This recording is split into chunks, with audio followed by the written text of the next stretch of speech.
Hey everyone, I'm Scott Cunningham, aka Sconcy Business, and today we're here with Kenn Bosak, as you know and love.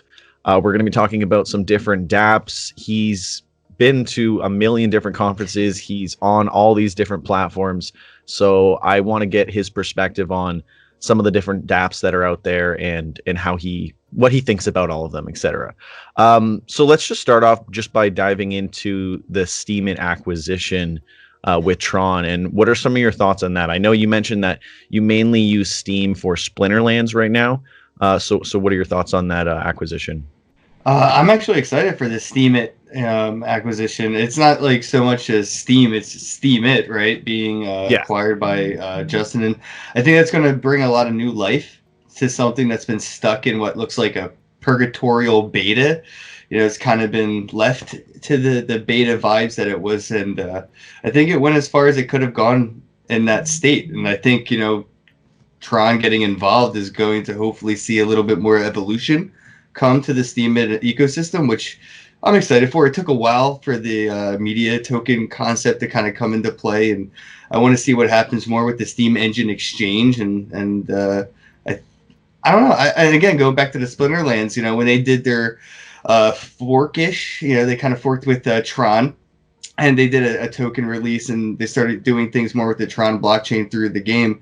I sort of saw maybe a potential of this acquisition coming from just the game adopting it so easily and using it. So I've been looking forward to this for a little bit, ever since Splinterlands kind of started using the Tron blockchain.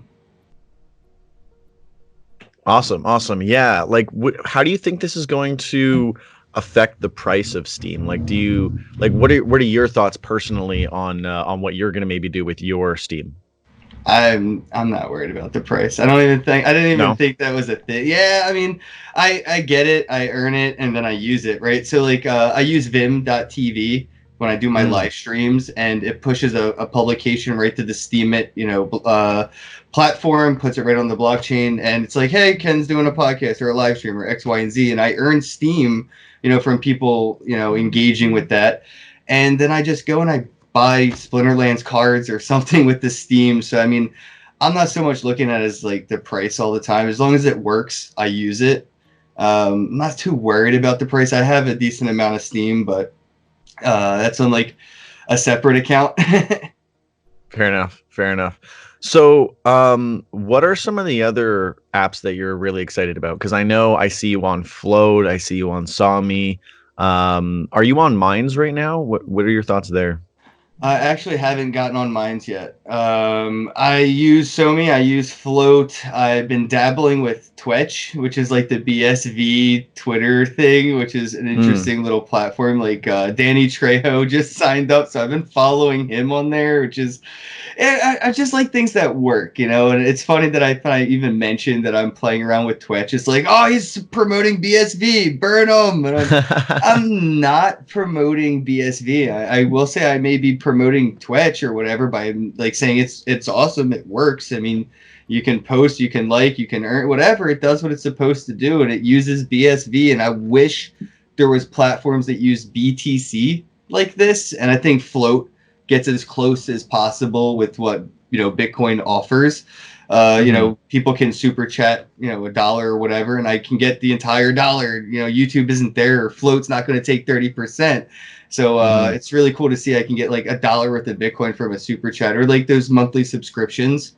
I'm making $116 a month from people donating $1 or more each a month to my Flote account. So it's really cool to see Bitcoin being used by Flote. And then SoMee, I've been posting on there, and they're getting ready to start doing things like live streaming and cross posting. So I like that. There's so many different platforms out there, and I do have to get on Mines. I definitely have seen a lot of people using it and talking about it. It's just it's hard to pick and choose which ones I dabble with because of the time. So I just like run into the ones that I think are the most interesting, not so much maybe the best ones. Like I think Mines is probably out there with like the best, but it's not as interesting to me, unfortunately. Like for like people like, oh, why aren't you on Mines? yeah, that's not my interest level. I'm more interested in like Twitch and what the heck BSV is up to. I would like to keep my enemies closer, if you know what I'm saying. Well, what do you think? What do you think about like the fact that you have to like spend for every transaction on Twitch? Like, one thing that kind of seemed like there would be resistance for me is when I went to go into my profile settings, it was like $1 to change this profile setting, and I was just like, yikes! Like, I don't know if like some Twitter users gonna be wanting to spend like $1 to change like some setting in their profile settings. What do you think of that? I think that was maybe for like the dark mode, right? Mm, Yeah, I feel like people would be willing to spend more than that if Facebook offered that. Like fair enough. I mean, everybody has, maybe you don't want to do it, so you don't have to. But yeah, the pay to engage platforms are, I think, like anything else, is for an individual use case. It's not for everybody. It's not for the masses or whatever. There's definitely different platforms out there today that use, payment models for journalism or independent posting, stuff like that. I think it's an interesting approach. It's different. I think it may, be more closer to eliminating spam than others. If you're going to be posting a cat Yeah. video or a stupid, pyramid scheme post, you may think twice because you may not make that nickel back or whatever off, Yeah. or eventually it starts to add up. Now you're spending $20 to spam the network with these send a tier scam tweets. So I think that's an interesting potential to see come out of it the long term. I think it may incentivize a cleaner infrastructure of like content. But then, yeah, it's border, because sometimes, I mean, I run into it right now. I can't do anything on Twitch. I'm broke. I am BSV poor. I am not buying any of it. I mean, I gotta wait for suckers to follow me on there so they can pay me, so then I can re-engage with the network and like people's Twitches again. So there's definitely going to be that issue, right? Like the poverty discursion, where I don't have enough to post today, or maybe there is something that you really wanted to get out there and you can't even afford to engage or comment or even like somebody's, like, today's my birthday, and you're like, damn, I don't even have the 5 cents to hit the like. And yeah, that could be a problem. So, but again, it's different platforms for different people. MySpace to Facebook. Yeah, absolutely. One other thing, like for SoMee, what are your thoughts on the fact that you have to pay to get certified to be able to withdraw your SoMee from the platform? Yeah, that is definitely, that's something I'm a fan of. But I did it after I earned enough. I pretty much waited for that. So I think it's a cool incentive if you want, to. And again, it will prevent spamming. You don't have like 50, one person with 50 accounts trying to earn a couple dollars. Like, you more so be better off trying to use that efforts with one account, right? So I earned enough to make it, at least break even on the cost of verifying for the $100 and then be able to cash out. That's, I think, temporary right now. It's a small platform. They want to try to eliminate as much bad actors as possible. And I think that's a good way to do it. Definitely disincentivizes bad actors from even participating because of the KYC. You do have to, go through like a driver's license and all that, same thing you do with, if you wanted to get any ad revenue from YouTube's AdSense, you have to submit, KYC. There isn't the $100 paywall, but that's the third party's services that they're using, because SoMee doesn't have any of that information that you submit. That's that third party service. So it's basically like when you apply for a house, right? You put in an application fee. The realtor's charging you for what it's going to cost them to run that application. So they're basically pushing that burden, I would say, like right now, onto the end users. But the opportunity to earn that is there, and I think that's a really cool goal to have. It's like, I got to get my first 100. I got to engage. I got to post. I got to do X, Y, Z, B, and it's sort of it keeps it cleaner. People don't want to be so toxic, right? So, you have that $100 goal, and I think that's going to keep people incentivized to be less trolling and more community, like engaging and building of each other. So, yeah, I wish that it wasn't so expensive, for sure, because I've had people that are like, yo, I just earned $20, whatever, because it takes a month to get the payout. I'm like, hey, I just earned $20 this month. I can't get it out though. And I'm like, well, keep keep doing what you were doing, you're obviously doing something right. And when you get to that point to where it breaks even, then you're all in ROI. It's like the house money at that point. Yeah, yeah.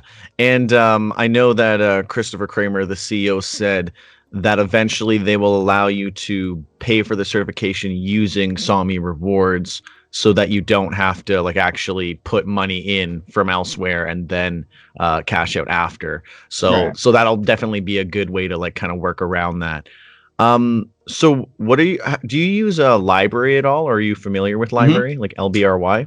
Yeah, I have it auto set up so every time I upload a video to YouTube, it automatically goes right to library. And then I have something set up for if this, then that. So Facebook gets like a post to go check out my library. So Okay. Yeah, that's sweet. Yeah.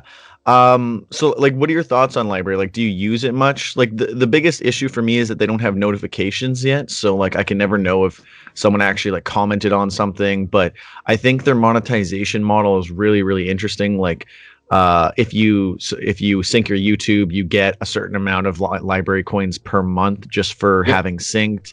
You get a certain amount per views and You get a lot of their goals coin. too. Those goals, the Yeah, reward, like yeah. that's again the gamification aspect of it. Yeah. Yeah, I absolutely. think you have maybe you may be having like a content creator's spoiled perspective of it. Like I'm with you. I want the notifications. I want this. I want somewhat what I would consider as bells and whistles. When you start to really look what's under the hood is really good, and then you start to look at like the add-ons, to what's really holding this thing all together. And it's like, yeah, it'd be nice, but I mean, wow. Like, I mean, no one's taking this down. When you look back at what YouTube was doing not too long ago, it was almost Yeah. like a Bitcoin content creator apocalyptic wipeout. And, everybody was like, library couldn't do that if they wanted to, right? So like maybe Mhm. look into that. And that's sort of where, I mean, I've always heard of library, and then I've had some LBRY coin from like, there's like a tip bot on Twitter for it. Yeah. Yeah. Yeah, I found out I got tipped a bunch of it, and I've seen it throughout the months or whatever, like people throwing it around at me. But I was like, I have a decent amount of it by the time I signed up for it. But that's when I started to sync everything from YouTube right to the library, because Yeah. the power that it is so much more, than the bells and whistles that it doesn't have. Oh yeah, absolutely. Yeah, that's just something that I feel like would be good for creators and users for that like back and forth interaction with your fans and the people interacting with the creators. Yeah, I mean, I'll just be really happy when they come out with that. But Oh, they're that'll absolutely happen. doing. Yeah, yeah, absolutely, and they're doing amazing work. Like just after I did an interview with the CEO, they came out with the beta website, which was like a huge leap forward for them since people had to use the app before then. Yeah, you And said you then now don't they get also have. notifications, but I get emails all the time, and that's where I watch. Like, I got an Oh email yeah, not yeah, too yeah, long ago, yeah. like Omar Bam just uploaded a new library video, and I like click from my notification on my email, like right from there, and it Yeah, yeah, yeah. opens library up on my phone, and that's so I do use library that aspect. I don't actually have YouTube installed on my phone anymore. I disabled Okay. YouTube. Yeah, back like months ago when this happened to everybody, I disabled YouTube. Yeah. It's like the side chick now. Yeah. Yeah. Yeah. And yeah, it's crazy how many people are like coming to library because of like the crypto purge. So they're growing at a phenomenal rate. And they were doing some like campaign this month, I think, for like getting new people on. And I think they said they already had like over 100,000 users join just this month. So Nice. so yeah, like I think they're definitely going places with Can't live. live stream though, right?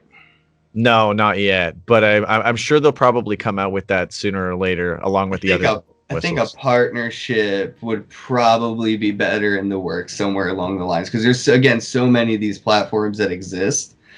I Mm, could see that. I could see something along those lines, because a lot of these projects that are succeeding are doing it by partnering, by not doing too much under one umbrella, and diversifying their developers' attention spans. I think that's really what we're going to see a lot of, like when you look at successful projects moving forward 2020, 2021 is going to be who's working with who's playing nice with others, and be like, well, why? Because they obviously have something, so it's worth playing with them or utilizing them. And I think that cross-pollination is going to be what investors are looking for outside of like vaporware salesmen. It's a lot of people have been coming up with like, I have an idea, and people are like, well, I have money.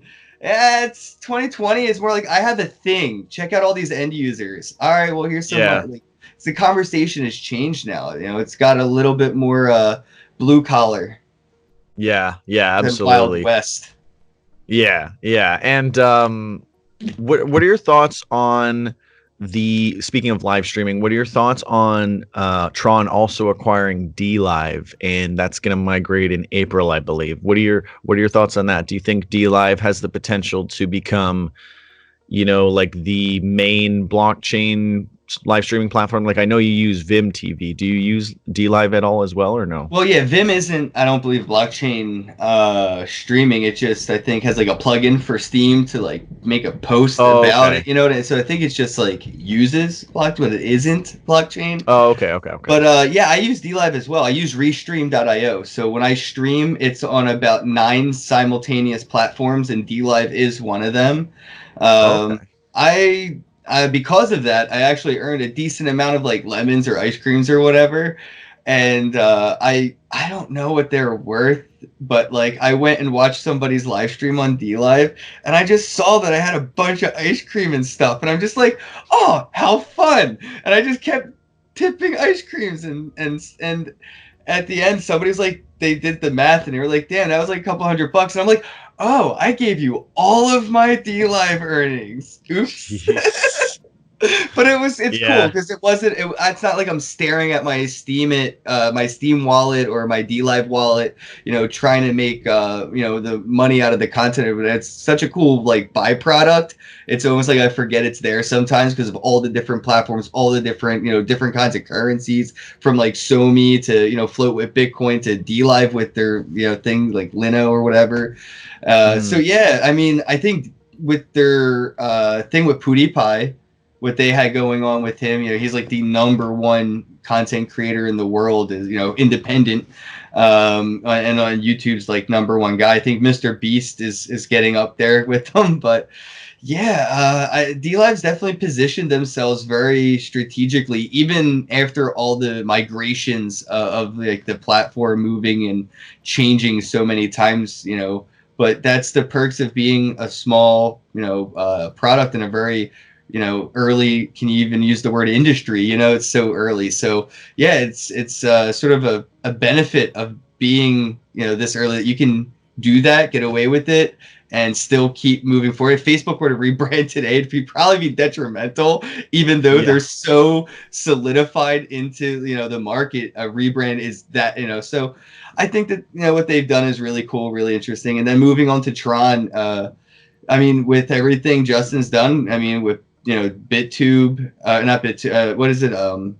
BitTorrent, with BitTorrent and the BTT token, and everything from like the BTFS, and I'm just like, yeah, this is what we needed for streaming for so long. It's all the different pieces finally starting to get put together. When you look at like the DLive thing, and then you look at Steem, and then you look at the BitTorrent, and you really start to look at all these pieces that Justin's kind of putting together. Mhm. It's what all of them needed. They just didn't want to work together, so he was just like, push your kits now, so now Yeah. Steemit and DLive are finally in the room together, and then you're going to be able to throw in that a BitTorrent, and I think that it's going to have an actual fighting chance against the giants that are like Twitch and YouTube. I mean, the reason YouTube took off the way it did was because of the end users, because of the people that posted the content for free, and the people that watched it for free.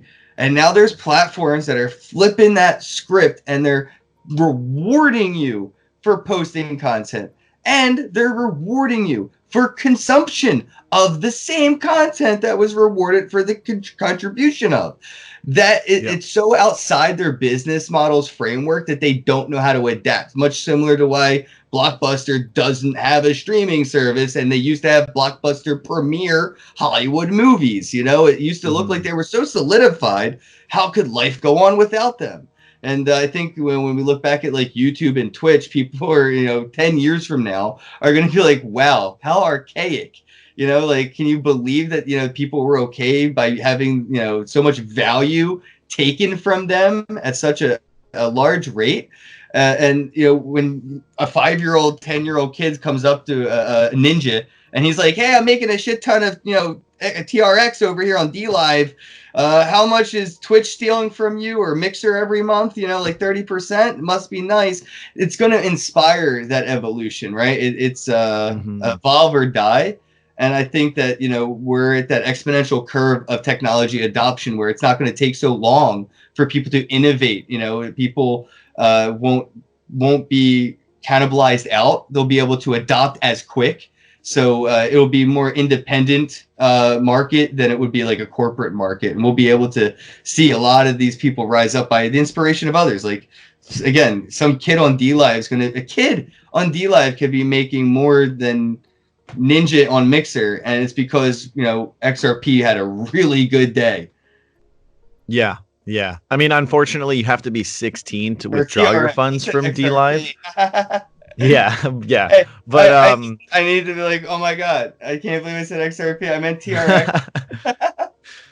But something else that's interesting is like recently someone commented on my LinkedIn post about talking about all the different blockchain platforms, and they said, yeah, but like, when do you think like LinkedIn and YouTube are going to start doing the same thing, and like take over that? And I said, honestly, I don't see them ever doing it because all of their revenue relies on exactly not doing that. So the same people that looked at Uber stocks and were like, well, when's Yellow Cab going to start their app? Or people that were bag holding, Blockbuster going, or Hollywood Video, or X, Y, and Z, when are they going to start their streaming service? They're not. And that's like, same thing when you look at the banks. When are they going to start their cryptocurrency? Well, they're not. It's just, we're going to bypass all of this. Yeah. Yeah. And I would only ever see them trying to after it might already be a little too late because they realize that they missed it. But yeah, and the resources will be too scarce. We're already in a developer drought. There's the resources that will be inspired for the innovation after that takes place will be so scarce they'll burn themselves out. And that's why I'm not too worried about like corporate America coming in and taking over blockchain industries, because they'll end up burning so much cash before they can make cash. By the time that cash is irrelevant anymore, they should have been stacking sats this whole time. Yeah, absolutely. Is there any other platforms that you're using right now aside from the ones that we've already talked about? Let's see. I could just open my phone randomly, but I mean, I was just talking to somebody earlier about Engine, one of my cousins, because they were looking at NFTs, and I have a bunch of NFTs I made. Actually, going to Blockchain Week in New York City, NFT NYC, I gave them 100 NFTs of my own to give away to random attendees that go to the conference are going to get like a wallet with all this different swag. It could actually be like AirPods or a hat, and you can redeem the NFT at the concession stand for the physical swag. And then there's some collectible things like Crypto Kitties, Splinterlands cards, XYZ. I put my own little NFT just doing like this in there, and I was like showing it to somebody, and they're like, "Oh, that's cool. What's it worth?" And I'm just like, "Oh, well, depends, I guess. Like, it's not worth anything, but it did cost me money to mint it, to create it, and I guess it has some value to that aspect. But yeah, it's worth nothing."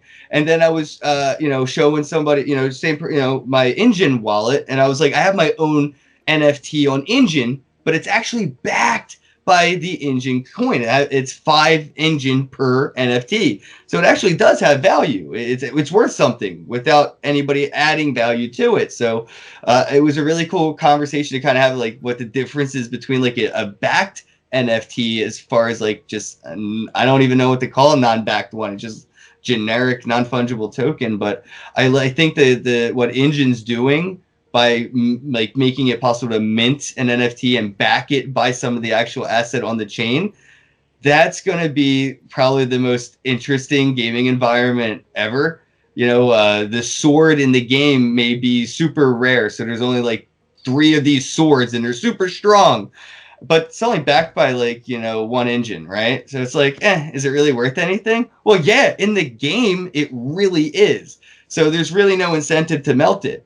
or it could be a little vice versa, or competing with, like, so maybe there's a ton of engine backed by it. Now you could be tempted to take this asset out of the game, melt it for the currency that it's backed by, and kind of walk away. And I think that we're going to see a really cool environment based on like this potential to back the NFTs with something, because right now I think people do look at them like they have no value. They don't mean anything. I mean, I could take a screenshot of your CryptoKitty, go make an NFT of the same screenshot, and just, won't be the same blockchain, but it will be in my trust wallet. It'll look like a CryptoKitty. I could trick somebody even into buying it. I mean, it's hard to tell if I counterfeited your CryptoKitty or not, right? If you're just using like a trust wallet or a MetaMask mobile.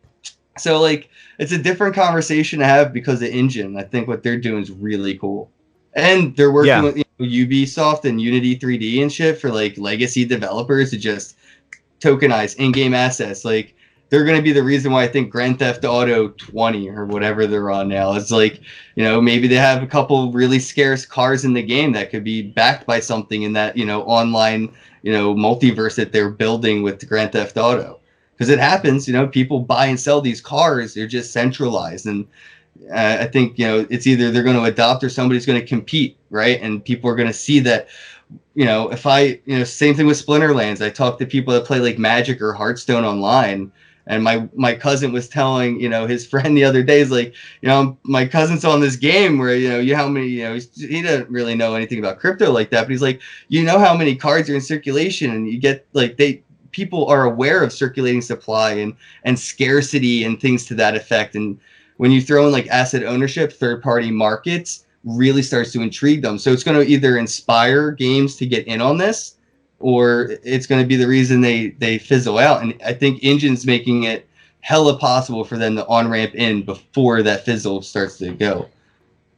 Yeah, absolutely. I'm invested in Engine myself, and I just made a video about NFTs recently, and I was talking about how if all big games like CS:GO and all these big games where you earn the skins and people are already buying them, but they're using PayPal or whatever, and it's not like a trusted environment, you just hope that they send it to you after you give them the skin or vice versa.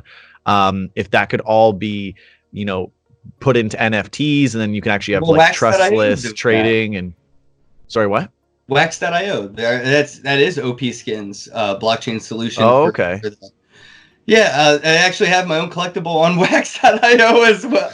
Bro, I have so many of my own shit coins. I'm everywhere. I'm on Waves. I'm on Steem. I'm on Wax, Engine. I mean, I try to create as much with the technology so I know what it's like for like when I'm talking to a game developer and I'm like, hey, you could do this, that, and the other. Like, what is it like, to do it and to build an NFT and then to utilize it? So I try to put myself in that position. So when the conversation comes up, like, well, this, that, and the other. And so, yeah, Wax.io is actually a really interesting solution for like, Counter-Strike type games, or I don't know, like those games. I don't really play much. Play like Apex Legends and Splinterlands, but I do know that they're tokenizing those in-game skins like for guns and stuff, and it's really taking off. Yeah, and that's just gaming too, right? Like, not even covering like eventually we'll see like certificates, like degrees from universities, just copyright claims, anything. Oh yeah, Microsoft's doing. Is it Microsoft or Google or damn it, somebody? I think it was Microsoft. They just did the NFT badges for their. Oh really? I didn't community. see that. Okay, man, I hope I'm getting that right. It's definitely one of those projects, but like, yeah, they just made NFTs on the Ethereum blockchain for their community contributors. So it's like a badge of honor. And it sort of made me think like, a resume is bullshit, bro. Full of shit. That's all a resume is you lying your best with as much truth as you can afford to unveil. It's a whatever. But if you were to have this on the blockchain, where you were to be able to get these badges, like your 9th grade, 10th grade, 11th, 12th grade, your reports, your graduate, were all NFTs that you had at one point. So when you submit your resume, you're basically signing a transaction, giving permission to look at the ledger that your public address holds. and then it could verify that, yeah, you achieved this goal at this business. You actually did work here for this amount of years because you have the badges to prove it. And then it can go back and look at that badge, check the smart contract that issued it, make sure it actually came from the authentic contract and it wasn't counterfeited, like I mentioned earlier, which is totally possible if somebody doesn't know how to. I could hand you a fake resume or a real resume. You got to do your own research and make sure. But with blockchain technology, it adds a lot more of verification and takes away a lot of that, trust factor of like what a resume is. So like, yeah, I worked for Microsoft. I did this, that, and the other for the community as a developer. Now you can actually bypass that whole calling up Microsoft to verify that you work there process. Yeah, absolutely. That kind of reminds me of a Spring Roll, which is like a they're trying to be like a LinkedIn on the blockchain. They're pretty small, but they're trying to do something similar.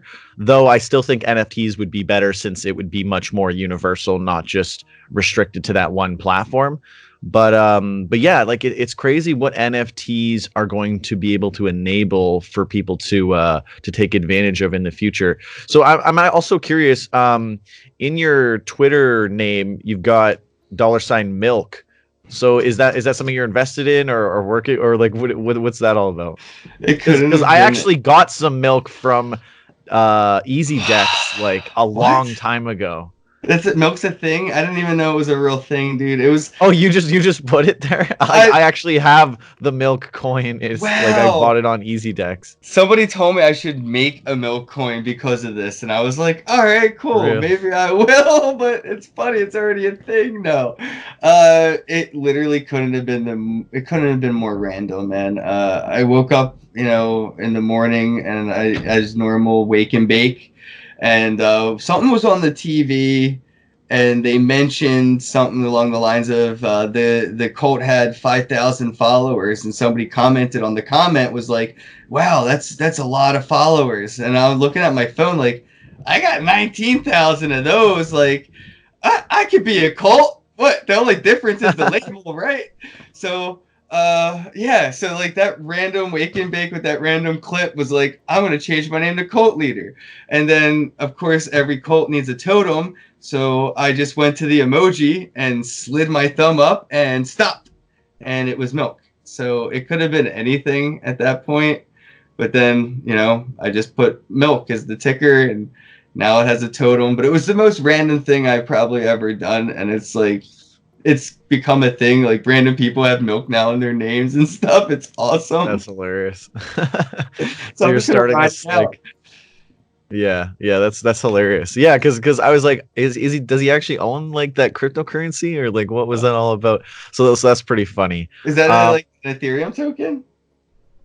I actually don't remember. I bought it. No, it's a BTS. Like it's a BitShares asset. I bought it on EasyDex, which just trades BTS assets. So it might not be as easy to find, but yeah, check it out. I think that's hilarious that you didn't even know that it was already. No, I didn't. I was already like, people were trying to tell me to do it. I was like, if anything, spoiler, maybe I'll do like cool milk NFTs, and I reached out to a Fiverr designer, so I'm gonna try to get like different milk, designs, and maybe make NFTs of milk and make it funny. But that's like, the whole like rare Pepe thing, I feel like started off the same way. It was just a joke. Yeah, it seems like so many jokes these days just become real things just because enough people just take it seriously or just have fun with it, and then it eventually just takes off. I'm just trying to see, is there any other platforms that we haven't talked about? Have you heard of Read.cash? It uses Bitcoin Cash. No, I haven't. How does it use Bitcoin Cash? It's just like you would just tip other people for like it's really just you're just tipping people for their articles. It kind of just looks like Medium, but then it's just like you're able to tip people with BCH. Oh, so it has like a built-in tip bot, basically. Like the tip option, basically right there. Yeah.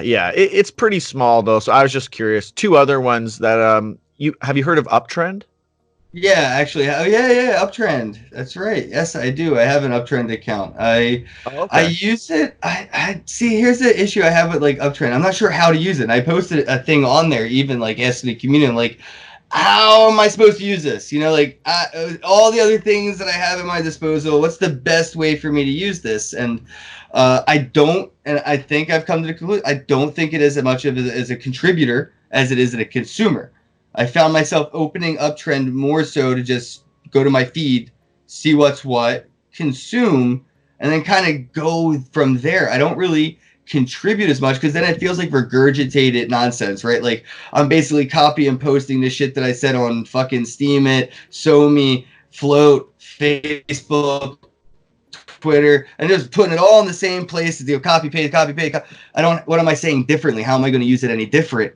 And I'm maybe you have this, you know, and I think that content creators have a level of schizophrenia when it comes to social media. What platform we're creating on is what personality we're letting out of the box.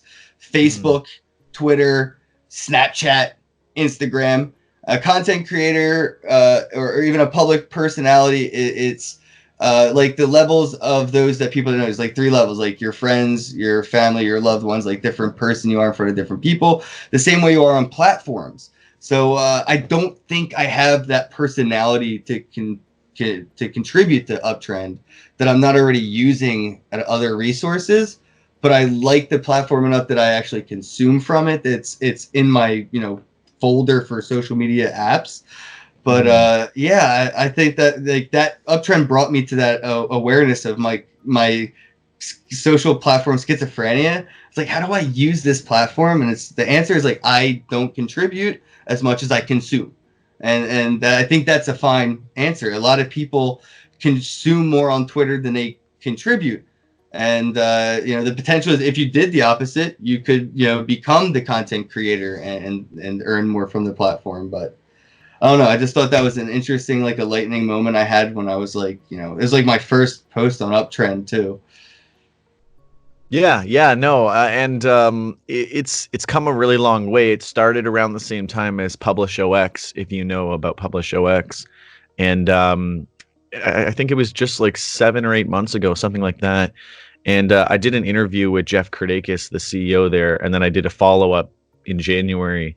And yeah, they're doing a lot of really, really interesting stuff. They're coming out with live streaming soon, and they're going to come out with staking, and they're just doing a lot of different stuff. They're doing really, really well with their development. So I'm excited to see how that kind of expands out. So you haven't heard of PublishOX either, eh? No. Where's that? Okay. I'm wondering what blockchain that's on.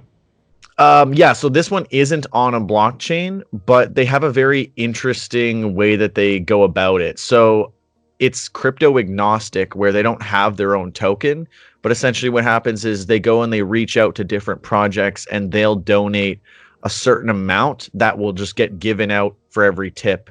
In the same way that like you would receive a portion of like all of the Steem based on the amount of votes you'd get, but instead it's like a pool of donated tokens that gets given out to everyone. Oh, cool. Yeah, and the difference here is that no one gets like more than anyone because there's no staking or anything like that. So I feel like it's a more, no one has the issue of like complaining about like whales getting more or whatever. It's really just like if you put stuff out there, there's a good chance that people are going to see it, and you know, if they like it, you're going to end up earning something. So right now the coin on there is actually BAT, which is an awesome coin because the Brave browser is really sweet. I'm sure you know about the Brave browser, yeah? Yeah, actually, I use it a lot, and because of the way I, you know, verified my YouTube, my Twitch, and my Twitter account, I actually earn a decent amount of BAT on my Uphold wallet. So, like, yeah, and I've always thought, you know, when I first got into Bitcoin, man, I thought BAT and Golem were like the shit, dude. I was like, Golem and BAT, man, that's the future. That's where it's at. And yeah, we saw like with Golem, whatever, but I'm still hyped about BAT, bro. I like, and that's been one of my OG, like, just out of concept, right? Like, forget, you know, what Same. price I got in at it or whatever, my exit at it, what doesn't matter. I want to use the shit out of that tech when it's done, ready, and like it's so there. It is. It's just we're waiting for these companies now to actually implement what works, right? So. You know, I like that BAT's on there for sure. Yeah, and I've earned a ton of BAT just from doing my regular stuff on PublishOX. It's also again kind of similar to Medium, where it's kind of like articles, but then you just get tips based on what people give out. And the cool thing is that when people are tipping, they can determine how much of the tip goes to you, and then how much of the tip they get themselves for the time that they spent reading. So everyone earns every single time. Oh, wait, what? Wait. Yeah. That's awesome. But also, I can see that being very dangerous. That's funny. No, yeah, I know, but they limit the amount. I think you can't just like take a huge portion of it. I think you can just determine on like a slider as to like how much more you want to give, because you could just give 100% to the creator as well. And I think you're limited as to how many tips you can do per creator and then also per day. But it's definitely really interesting because it's the only platform that's crypto agnostic, where if the coin dropped or something, the platform might do worse, like how after the big crash, like half of the people on Steemit left. Yep. Whereas on PublishOX, there is no coin that is anyone's beholden to. So instead, just every few months, they get like new sponsors in. So far, I think they've had Bounty, Hydro, and DAI, and then they just recently got BAT like a couple months back, and now that's been like the main sponsor. But I think it's a really interesting, different approach. Unfortunately, they don't use the blockchain themselves like for the content, but I still think it's really, really interesting platform to check out. Yeah, I don't think that we need everything to be all in on blockchain or all in on this decentralization thing. Like I mentioned with like the difference between like SoMee or whatever and other platforms like Twitch. Like there's platforms that exist for people that use them for the way that they're designed to be used. And I think, the intention for the platforms will meet the people that choose to use them. Nobody's going to force anybody into this. And I think that's where it's going to appeal the most. Definitely what will inspire the direction for it to sort of go. If the market starts to say, this is how we want to use your platform, it may start to, get those bells and whistle features that the community wants. It will, it is possible to do it today, but what will encourage that innovation will be the influx of the demand for it, right? So, and I think, the difference in, the difference between the platforms and the way that they're doing it, it's great. Sort of like why I've come to sort of have a love-hate for BSV and BCH and, yeah, great. Do it different, because if something goes wrong, at least somebody's doing something different along the same lines. Where you can burn your resources doing it that way, and that's great. You're not hurting me any. And it's almost like a redundancy. So like if one of these platforms for some reason fails, other platforms will learn from its failure and build. And if other platforms succeed, all the other platforms can look at that success and adopt as well. So we're coming out of a parasitic mentality and into a symbiosis environment. And I don't think people are ready for it, especially investors. Unfortunately, I don't think they had like that third eye awakened moment of like no longer a dog eat dog world as much as we all eat at the table now.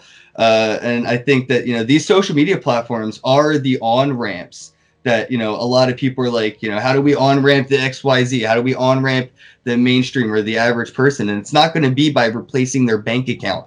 It'll be by replacing their Facebook account, though. Yeah, because there's so much less resistance to just sign up for something that is going to pay you money versus getting your money caught up and entangled in something new that you've never done before. So there's a lot. And then once they start earning, they're like, holy shit, like now I need to go and get a wallet and get all this stuff. And I might as well start investing because like this is doing so well. So yeah, I think it's a really good entry point. And that's why over the past like 2.5 years, my main focus has been on blockchain and crypto social media, because I think that is absolutely where like the mass adoption comes, because we're going to get all the people who are going to see the value proposition. And because legacy platforms have been getting worse and worse, more and more censorship, like we saw with the crypto purge in December. YouTube with the Copa. I mean, how many people were just platformed for no reason because they made funny videos that appealed to kids, but it was like Adult Swim level humor, Yeah. And now we're seeing a lot of like YouTube channels having to kind of just make their stuff more adult like to kind of ensure that they're not accidentally, crossing that line. But then we Oh, also have the breaking the fourth commercial. wall. Like, this isn't nicotine. This isn't THC. This is just vape juice. It has nothing, blah, blah, blah. It's cornstarch. Like, and they have to break the fourth wall to explain to YouTube why they shouldn't be banned and then go back to creating content. Yeah, and then there's like also commercial viability. So it's like, and then if you're too adult, they might just kick you off because you're not commercially viable, right? So you've got don't this. suit advertisers. Yeah, so you've got like this tiny, tiny window of what's allowed. And like even some of my like favorite like channels to watch now, they can't actually say certain words. So like I watch Tim Pool a lot reporting the news, and he can't even read the news off of a news article because YouTube will demonetize him if he says certain words that would trigger people. But it is the actual news, but he can't read the real news. So it's like it's crazy the amount of censorship that they're forcing on people. But I was just gonna say, is that censorship though? Is it? It isn't though. Yeah, I guess that's fair. It's like self-censorship enforced by demonetization. But right, you can still say what you want. They won't deplatform you. They just won't monetize you. So you're only censoring yourself for the ad revenue. It's not like, a lot of people aren't just like throwing themselves on. But then that could be commercially. Yeah, but then that could be commercially unviable, and then you'd still get like terminated anyways. So. That's a good point. That's a good point. But then it's also YouTube's house, right? I mean, I am not a fan of censorship in any means, but there's a line of what is censorship and what isn't. And when somebody says that you can't smoke in their house and you go, don't tell me what to do, bro, don't censor me. Yeah. It's not censorship. This is YouTube's house. They don't want you to use those words. If you don't like it, go to DLive. Yeah. Yeah, absolutely. Absolutely. Yeah, actually, one thing I wanted to talk about DLive was what are your thoughts on how like I guess this might be inherent to the Lino blockchain, but what are your thoughts on how like hard it is to be able to like withdraw funds from DLive? So currently the restrictions are I'm sorry, so I really don't know, but yeah. Okay, so then I'll just lay it out real quick. It's you need at least 4,250 Lino points to withdraw. Anything below that you can't. You have to be 16 and give your driver's license. You also have to have streamed on the platform, which doesn't make sense to me because then if you put money in, you literally cannot get it back unless you're a creator. And what was the fourth one? There was one other, but regardless, to me, it seemed like it was almost impossible to access your own funds on that platform if you wanted to get them back. It's not hard to put them in, but then there's like a million restrictions to be able to get it back. And what are your thoughts on that? Well, that's the perks of crypto. I mean, you could be like 10 years old and use, cryptocurrency exchange, but good luck trying to get more than a couple Bitcoin. I mean, even Binance has a 2 Bitcoin, limit without KYC. So 10-year-olds could be trading 2 Bitcoin a day on Binance. Nobody's going to ask questions, but then you hit that limit, of course. So I think the platform's only doing what any business has to do. Unfortunately, it's a business. It's not a decentralized thing. There's people that will be held accountable for, miners moving money or earning, money through the platform. So they have to impose these things. And I feel like I'm waiting for that Satoshi version, that Bitcoin version of a platform that comes out without some deity, without a CEO at the helm. It's just like, here's the thing, use it. You can stream on it, earn stuff from it, do it. There's no way they can shut you down. It's, Bitcoin streaming, done. But until then, all these centralized ones are just, petri dishes, inspirations for that thing that will be. But yeah, I never had to cash out, and I don't normally cash out of platforms. Again, like I use my Steem earnings for Splinterlands. If I didn't have Splinterlands to do it, I would never even touch my Steem. I would either just upvote people or tip, or, I keep almost all those platform coins in the platform, like to engage with the environment. So I never really tried to cash out of like any of them. But I can see that being a hindrance. But like, I just wanted to touch on like, being 16 and having to submit. I mean, that's even YouTube asks for that, so it's not too much to ask. Yeah, but it's different in the sense of like, even if I put money in the platform and then I want to take back my own money. Yeah, that sounds like a weird bug. That just sounds like a stupid bug, right? Like that doesn't make any sense. You can't even do that unless you've streamed. And that's also a new restriction, right? So when I originally put in $20 of Lino points, a year later, now they have the restriction that I have to have streamed. You got my brain buzzing, bro. What if somebody was laundering money by getting super tips from like a million fans that was basically themselves, so they could sell a bunch of drugs and guns on the internet for crypto, go and live stream, put all the money into different accounts, give a bunch of tips and stuff to the one account, buy your Lambo, and when they ask where the money came from, be like, oh, I'm a streamer on DLive.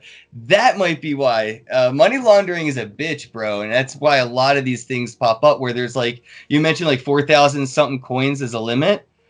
Well, again, YouTube has $100 limit, so if you get like $50 in tips on YouTube and that's it, they'll never send you that $50. They just hang on to it. Yeah, you know, you have to get to 100. Although comparing apples to apples again, it's the money that you put in versus the money that you earn, but they treat it the same on DLive. So again, if I put in, this is what I did, I put in 2,000 Lino points and then I couldn't get it back because of the restrictions that they have, right? So like another bad thing is like before the migration, when Lino points are going to go away, if people do want to get their money back, then they have to stream for 3 days worth. So what I see happening is all these people just turn on a stream, walk away, leave it on for 72 hours, and we just like destroy the environment just so we can get our coins back, right? So it just seems kind of arbitrary to have these like weird restrictions that like don't make any sense. I can understand it from the point of earning, because you keep referring to like YouTube and like how it works with earning, but in terms of just like controlling your own funds, that's usually what concerns me. It's always just like, can I access my own money that I put in? Well, yeah, not your keys, not your coins, right? So I mean, you're using a centralized service, and that's like with Twitch, right? If you're streaming on Twitch, people can buy these Twitch coins, right? I think even Twitter has this now. I've seen people give me like super hearts, so you can like buy Periscope coins. And you can tip Periscope coins when people go live on Twitter now. So, I mean, you don't get that money back. I mean, I'm pretty sure if you were to buy some of these like Periscope coins, you know, unless you're streaming on the other end to tip yourself them, it's going to be difficult to get a refund on that, right? So, I'm just trying to relate as much as I can to like legacy services, to what these new era platforms are doing. And again, I think it might just be like an AML issue, why, you know, they're saying people should stream for like 3 days and stuff to that respect, because, you know, they probably don't want to be liable for people laundering money through the platform. And the acquisition, and I think, you know, this happens with platforms, and what inspired this was, I think PublishOX being bought by Circle. But when I see a company being acquired, you know, I've learned that their previous misdeeds are almost like forgiven to new owners. So anything that has happened with DLive in the past, if whatever is, you know, it's kind of like exonerated moving forward with new ownership. So they're just, I think, trying to keep that environment as clean as possible and try to like, you know, file up and get the things in a line there before the transition. Like you said, it seems like it's a new thing that they just put in. So it might just be them trying to get their you know, T's crossed, I's dotted before, you know, things move over.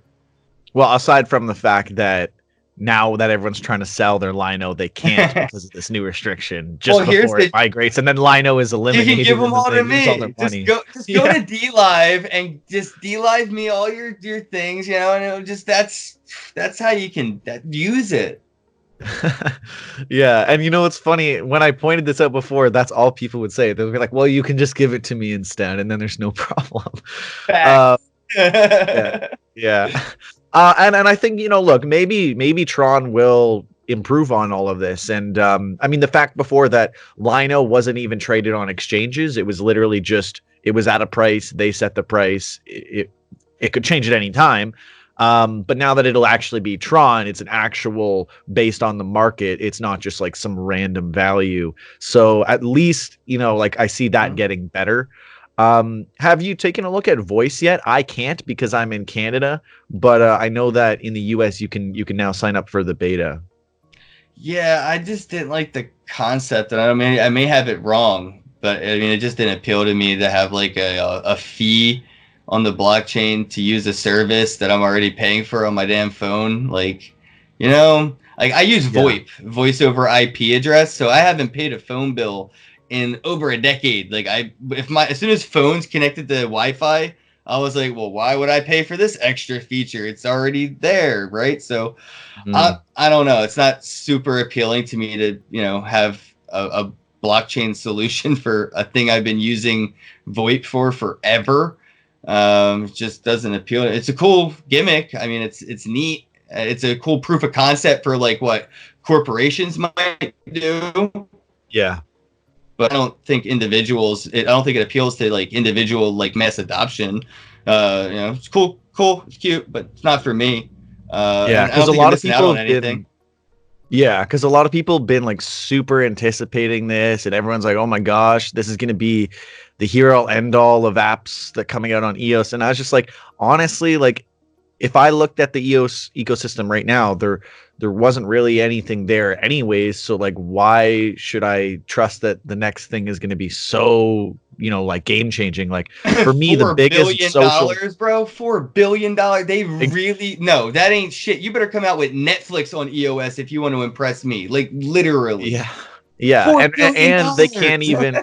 even fix the congestion issues on their network, right? They had Right. they had to launch voice on a private chain, and it's like, what is the $4 billion even going to? And and their Ambos. next best DApp was Tribe, and Tribe it has completely like fallen apart, and I haven't been able to transact because it's on the public chain, so I haven't even been able to transact on there for 5 months, and Damn. that's supposedly their like top social dApp, and the new one is voice. So it's like, what do you like? Where is this gonna go? I Right. like Sense So, Chat. So have you used Sense?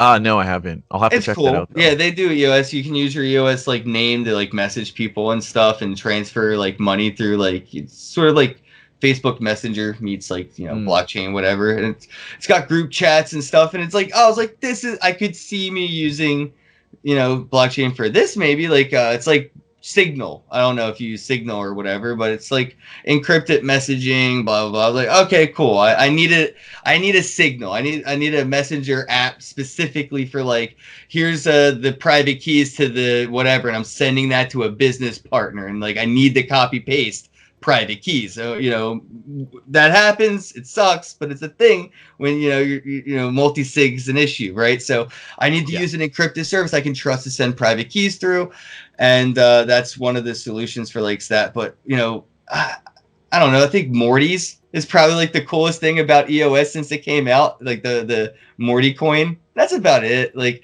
again, they raised so much money over such a long period of time. It's I have a lot of expectations and little faith, unfortunately, in the EOS blockchain. And I think that they're like they were pumping that voice for their number one like dap dap killer of all daps. We're doing voice. Well, you had a bunch of like gambling things and casinos and betting and stuff like that was your killer fucking use case, bro. They should have went all in on EOS casinos, like all in. They should have decentralized gambling. Right, they had so much interest when it came to betting and the platforms that utilize these different tokens, and they just missed the ball like completely. I think Lynx LYXNX or whatever, the Lynx wallet. Yeah. Yeah. Yeah, I used that wallet and the EOS gambling platforms like religiously when they first came out. Man, I cannot tell you how much EOS I lost playing with all, and that's right, IRS, I lost it all. So I like but I mean, it's just that was their use case, and they didn't acknowledge it, and I think they missed an opportunity, and it's unfortunate. And the same thing goes with other blockchains that try to be one thing when the community is trying to clearly let them know what they need Mm, it to be today. yeah. Yeah. That's a good point. And yeah, I see Tron is also pretty stacked with gambling dApps as well. Like I think overall they have like almost 700 dApps now on Tron. Yeah, I'm excited for decentralized gambling. I think that is going to be a huge mainstream first wave of adoption. When you look at like which industry, gaming is, it's hard to say that gaming is an industry. I think it just got that like badge of approval recently where it's like, yep, esports gaming, it's an industry now. But yeah. Sorry, harping. Yeah. Yeah. For a long time, gaming was really just talking about gambling, but now gaming is really more referring to like esports and like video gaming. So it's interesting how that kind of like morphed over time. Because in some way, I consider a lot of the current games on blockchains to be somewhat gambling. Like a lot of the NFT games are kind of gambling. Like if you take two crypto kitties and you're trying to breed them to make a rare crypto kitty, it's like, well, that is gambling, but it's like with collectibles. So you're not totally losing all your money because you're going to have something at the end that you could sell potentially. But it is definitely some form of gambling still. Bro, Stephen Curry has his own crypto kitty. Like, come Oh, on. yeah. Yeah. That's hilarious. I'm I didn't so know that. mad at people that have that. I'm just so mad because, like, I don't care what it's worth. It's not about that. It's like this is a piece of history where the real world met the virtual world for like the first time. And gambling, in the U.S. here is just starting to take off again. Like sports gambling just kind of got like a thumbs up. Different, nationwide states are going nuts, and New Jersey's finally like sports gambling, yay! So I think people opening up their phones, like an iPhone, Android, and seeing a casino app for the first time, is really going to draw in that attention. But when they start to run into issues with getting paid out or whatever the case, we all know that are going to happen with these. They're going to look at other solutions, and that's where I think decentralized gambling has like that potential to kind of pick up that what like legal gambling cannot do. It can't innovate the regulations fast enough to battle with the internet, right? That's why we see laws changing when we see prohibition of either X, Y, and Z. Fill in the blank with gambling being prohibition. Now I can just go on a VPN if I'm in New York City, say I'm in New Jersey, place my bet, turn off the VPN, come back and go back to bed. And some people aren't smart enough. They actually get on a train. They take the train to New Jersey, physically get on their phone in New Jersey, make a bet, get back on the train, and physically go to New York. But like they're gonna wake up to that VPN, and then they're gonna realize, decentralized gambling, it's starting to happen, and it's because they're starting to realize they have to let go of the reins a little bit. We'll see more legal things happen with gambling as it moves forward. But I think prediction markets are probably going to get a lot bigger than people expect when you're talking mainstream gambling. I think the Super Bowl had like some of the, and this was great stats, guys, if you want to look into random bets, but the Super Bowl had some of the best random bets. How many times was this going to be mentioned, or what dress was the singer going to wear at the halftime show, or how many times was Trump going to say the word impeach in tweets during the Super Bowl? So like during the whole Super Bowl, how many times did Trump tweet, and how many times did he use the word impeach? People could bet on all this micro things around an event, and it was like, I'm like, yes, this is what smart contracts and things like what Augur is doing is here for. It's just they're unintentionally using archaic measures to do the things that there are interests in. So once they realize that their interests have better tools waiting for them, that's where that paradigm will shift. We don't have to do anything for mass adoption. I hate that whole hoorah rah, how do we get more people? Like, shut up, sit down, relax. They're coming. You can't go door to door like a blockchain witness and ask people if they want to talk about your Lord and Savior Satoshi Nakamoto and expect them to have such a welcoming, experience with this information that's been, just thrown at them. They unsolicited information that's actually hitting them at their truest religious belief, money. You're going to tell me everything I believe about money is wrong? That my core belief system is wrong? I don't even know you. Shut up. So like the best thing we could do right now for mass adoption is nothing. Stop doing whatever. Just chill. Do it, do you, and everybody will. It's coming. I just think the best thing we can do is just let the tech speak for itself. Yeah, that's funny. That reminds me of something that Alan Watts said. He said that it's perfectly obvious the world is going to hell, and the only way that we can stop that from happening is not by trying so hard to stop it. Yes, facts. Thank you. But have you heard of Bravo? Oh yeah. I actually just did an interview with I think the co-founder Adam. Was Oh, it Adam. Yes, Adam's awesome. Yes. I just did an interview with him just a few weeks back. So yeah, Bravocoin's really, really cool.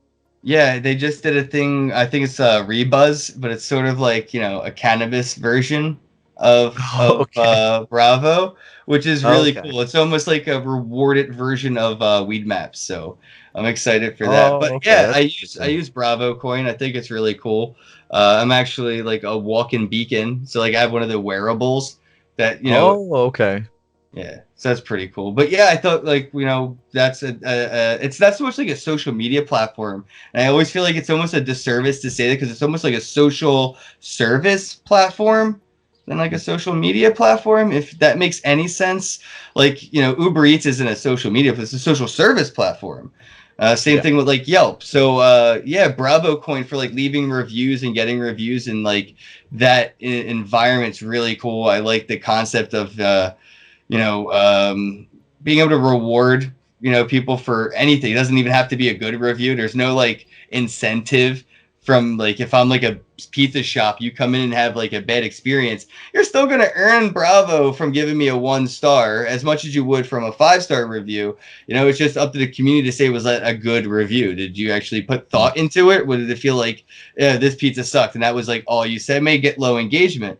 The same thing with like Yelp. You put a lengthy explanation behind either end of the spectrum, you get that upvote, that bump, and now it can be monetized. And I think that's a whole different like community, that engages in the review world. The Yelpers. I think South Park kind of did a really good episode on it, but that's like a business model for people. Like there's influencers that are just reviewers. They go into restaurants and and that's what they go on Yelp and they leave a review. But now we could all make money off of doing it. We all go out to eat. Why can't we just review? And everybody does this. I mean, how many people stop you before you eat your own meal to take a picture of it for their Instagram? It's like why? And it's for the clout. Soon it will be for the coin, but right now it's just for the clout. Yeah. No, that's a good point. And yeah, there's millions and millions and millions of people already doing reviews. Mm-hmm. Why not leave them on Bravo and get paid, right? So Google just started offering me money. Did you get that offer yet? From who?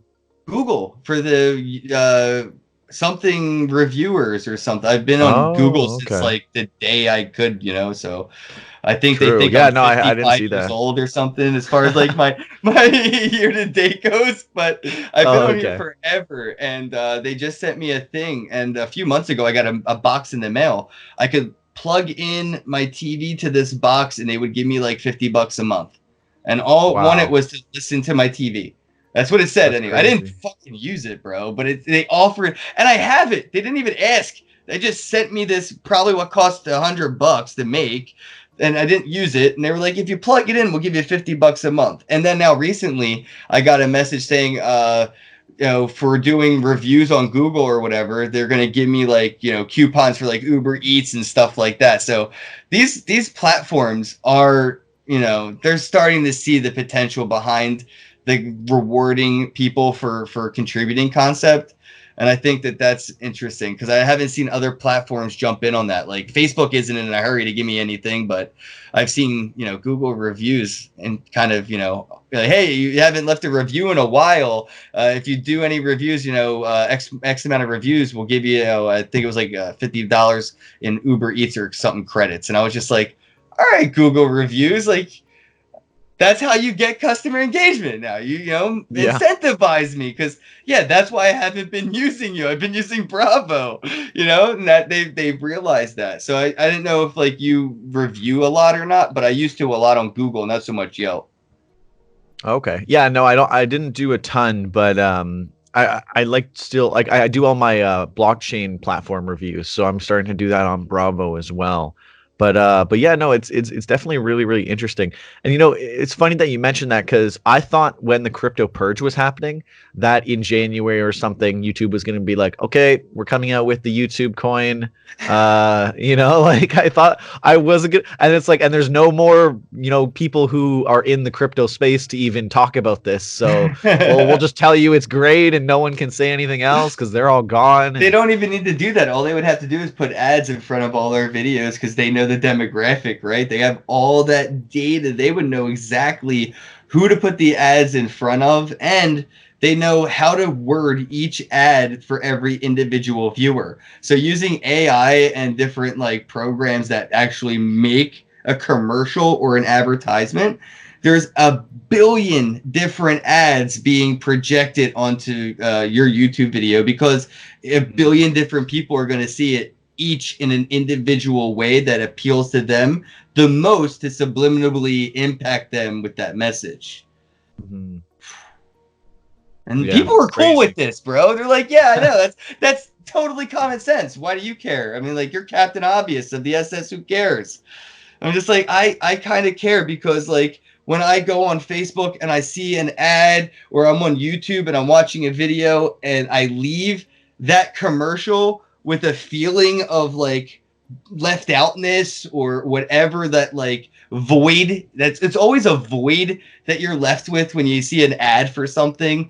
It's an unsolicited, unwanted void that has been put upon you, and then you have to go fucking fill it. It's going to cost you money. And then you fill the void that you didn't even have. It was like an artificial void. And you don't feel anything from it. You broke even. Now you just spent $300 on a 4K TV because your neighbor got a 4K TV and you saw it in his trash the other day, and it made you have a void. So yeah. I don't know. I try to avoid the voids, bro. It's a really interesting, like just before we get off soon, there's this really interesting psych experiment where they have these kids watch one advertisement for some toy, and these other kids don't watch the advertisement for some toy. And then they say, okay, well, this kid is a really nice kid, you'll get along with him, but he doesn't have the toy. And this kid is going to be mean, and you're not going to like spending time with this kid, but he's got the toy. Like, I think it was like 98% of the kids who watched the advertisement played with the kid who had the toy, and all the other kids who didn't watch the ad played with the nice kid. So just one single ad can drastically change someone's mind, or like their perspective, or even, get them to do something that might not be good for them just because they saw one ad. And maybe it's more impressionable on kids, but regardless, I mean, they're seeing all the ads too. So I just thought that was like a crazy, insight to how that works with psychology of ads. Yeah, I saw Instagram experimenting with this with the like button. I don't know if you noticed, but depending on where you live, you do not see how many likes you're getting on your Instagram, like the people that are following you, and the comments and stuff. So they're starting to like hide a lot of that from the spectator side.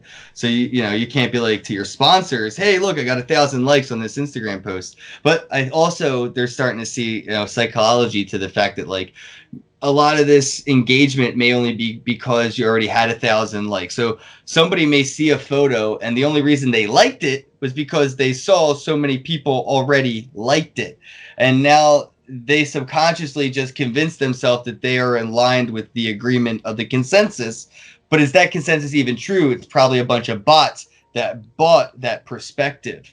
And I think that's a really interesting like experiment that Instagram's even dabbling in, why like hiding the likes and then seeing like how that affects the user's engagement. And there was a similar test to what you mentioned with the kids earlier, where it's like they showed people pictures that had a bunch of likes and awesome comments and asked them what they thought of it. And they had very similar, like, yeah, it's a great picture. Or they like the same thing later on, but it had the opposite. It was like dislikes and it was like negative comments. And they were like, so what do you think? And they're like, oh, that's a shitty picture. The frame, was focused. The lens wasn't clean. And it's like the same shit you just praised. You're just going with the crowd. Yeah. So I think, that's an interesting concept to just like hide the likes and see what, people truly like, and stop maybe accidentally convincing themselves what they like, like oh, so many people like this, I must like it too. You know what I mean? Like, and I know you say it appeals to kids, but we've grown up with this tech. We're conditioned and programmed, and it's almost like a motherly instinct to trust these devices with the information it provides to to that knowledgeable fact. Like, yeah, people read fake news. It could be like the dumbest thing, but if it has enough likes and comments, they'll go and tell their friend at work some dumb shit that makes no sense because they thought they learned something because of all these and that information was so trusted because it came from the mothership, and it had all these reputable engagements, so it must be true information. You go outside of that environment, you go and deal with people in the real world, and like, that's not how it is. I mean, look up. The sky's clearly blue. I don't know why you think it's orange because it has a million likes when somebody said the sky. That doesn't make it true. So we've seen that, sort of happen. That's why I like these platforms that we're starting to see come out with, like, encouraged, self-monetization. The truest form of journalism now is just popping open Periscope, not Fox. If you want to know what's happening in Iran, #Iran, open up a Periscope. Somebody's live streaming from Iran right now. You can be like, hey, can you point the phone out the window? I'm just curious to see how it looks over there.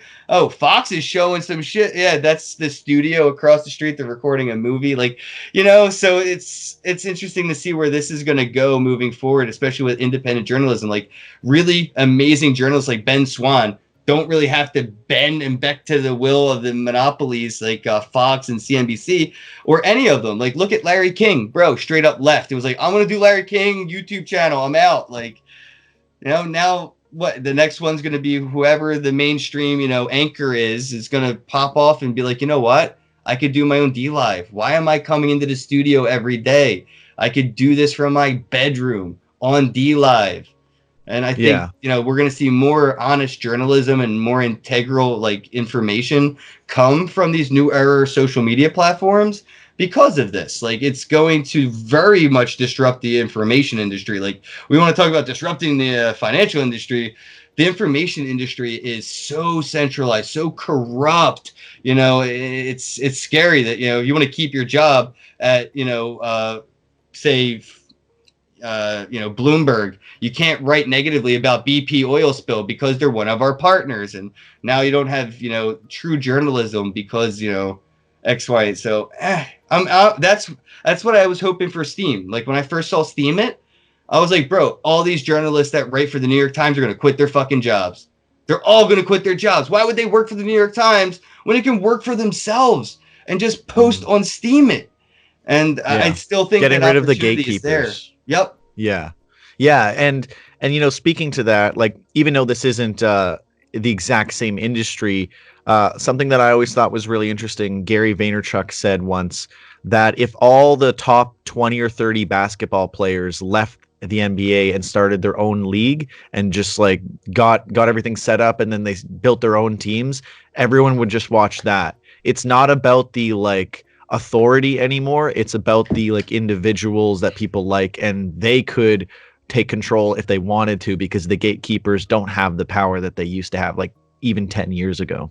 They do on paper, right? I mean, I'm sure that if these players tried to do that, they would be so tied up in paperwork that they wouldn't be able to do it. But yeah, I mean, you're right. It would be nice to see. And that's what's going to happen with journalism. It's going to be really cool. Like, fire me. I don't care. I'm going to go post. And then I'm going to write an article about how I got fired from the New York Times and make a butt ton of steam. Yeah, exactly. Right. Or soon Tron. Well, could you imagine Tron putting out bounties for fucking, a journalist to contribute to the Steemit blockchain or Steemit platform by saying, like, we want mainstream journalists, verified account in some way or another, or whatever the case may be. If you write for the New York Times, here's like a little key. We just want you to post this secretly in one of your articles to verify that and there's ways that we could do this. And then, see people quitting their jobs because of bounty programs. Like, there's X amount of crypto for X amount of journalists, come to us, and now you could get your year's salary off of a bounty, you know, and see what comes of it. Like that's why I like to look at Ben Swan a little bit as a semi-success story. Unfortunately, his Dash thing didn't really work out all that well or whatever. But like, it was interesting to see the content that he was creating when he was definitely getting that self-funding to what he's doing, you know, when he's on somebody else's payroll. Yeah, yeah, absolutely. All right, well, I think we covered just a crazy amount of stuff in this. And we've been on for like an hour and 20, so I don't want to make this like so big that I can't upload it to certain platforms. No, you have to edit this. Yeah, I might actually have to. Usually I try to just do it uncut because it's usually pretty a lot of this was pretty succinct and I don't want to like miss anything. But yeah, no, I think this is pretty good, so I think this is a good point to end it off. But yeah, no, I really appreciate you jumping on and doing this. I know we had to jump around a little bit with the scheduling, but it's always good to chat with other crypto creators. Yeah, man. And next time I'm up in Canada, I'll give you a shout. Yeah, yeah. If you're at the Fundition, the next Fundition event, because I always go to those in Toronto, and I think I saw you at the last two. Let me know if you end up going to the next one. Yeah, I will. I love coming up to Canada for different blockchain events. You know, I think Canada is more in a position for that epicenter, you know, position, especially when it comes to like the blockchain, the laws, and everything, the government. But yeah, I think Canada's really got a lot. I love going up there for the conferences, so I'll be in touch, man. Awesome, awesome. All right, well, I appreciate you coming on, bro. Cheers. Have a day.